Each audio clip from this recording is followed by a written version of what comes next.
Merci. La parole est à Monsieur Razi Hamadi pour 5 minutes.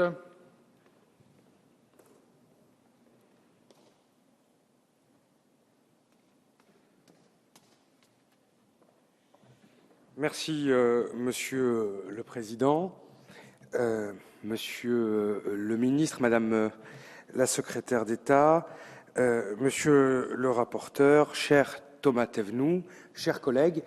Tout d'abord, saluer, remercier, féliciter Thomas Thévenoud pour le travail qui a été le sien au travers de son rapport, car la chose n'était pas simple, notamment après la situation laissée par la majorité précédente, notamment vis-à-vis de la réglementation issue de la loi de 2009, qui a finalement livré les taxis à l'anarchie, à la jungle et finalement à la loi du plus fort.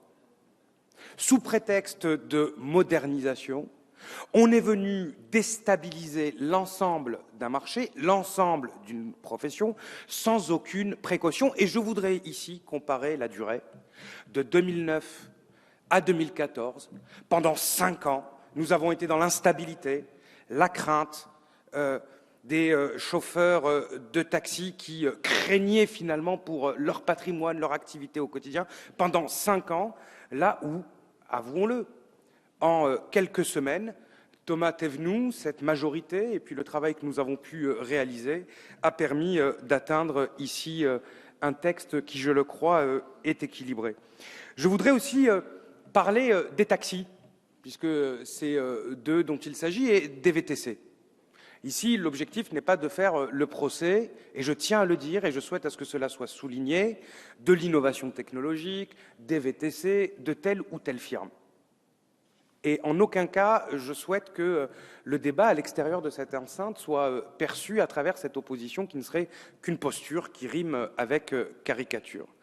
Mais ce dont nous discutons ici, c'est de comment nous intégrons à notre économie en respectant l'ordre économique, les innovations et les évolutions du marché qu'elles permettent. Et parler des taxis. Parler des taxis parce que le métier n'est pas simple. C'est près de 11 heures au quotidien, 6 jours sur 7, si on veut atteindre le point mort, en termes financiers. Prolétaires des temps nouveaux, avec des protections sociales, notre collègue Carvalho le disait très justement précédemment, en dessous de tout souvent. Et en même temps, il faut savoir aussi prendre en compte la spécificité du marché. C'est aussi une école de la vie. Et c'est le parlementaire de la Seine-Saint-Denis qui parle ici. Combien de taxis avons-nous rencontrés, diplômés de pays étrangers, ayant choisi la France par amour et trouvant dans le taxi la seule activité professionnelle qui leur permettait, à la sueur de leur front, de préserver dignité et moyens de faire vivre leur famille? Combien de jeunes ont vu dans le taxi une capacité d'entrepreneuriat, la possibilité de s'installer, de travailler, d'avoir une relation avec une banque, de pouvoir évoquer différents statuts les uns après les autres, y compris en partant de la location. Et d'ailleurs, je pense qu'il faudra que nous ayons une discussion durant le débat là-dessus. La location est souvent la première porte d'entrée pour celui qui veut devenir taxi. Je veux bien qu'on mette à bas ce statut, mais la location-gérance va quand même nécessiter des dizaines de milliers d'euros pour pouvoir s'installer, lorsqu'hier, il suffisait de passer les capacités d'usage et les réussir pour pouvoir attaquer le métier et pendant 2-3 ans y parvenir. Je terminerai sur 3 points qui me semblent essentiels.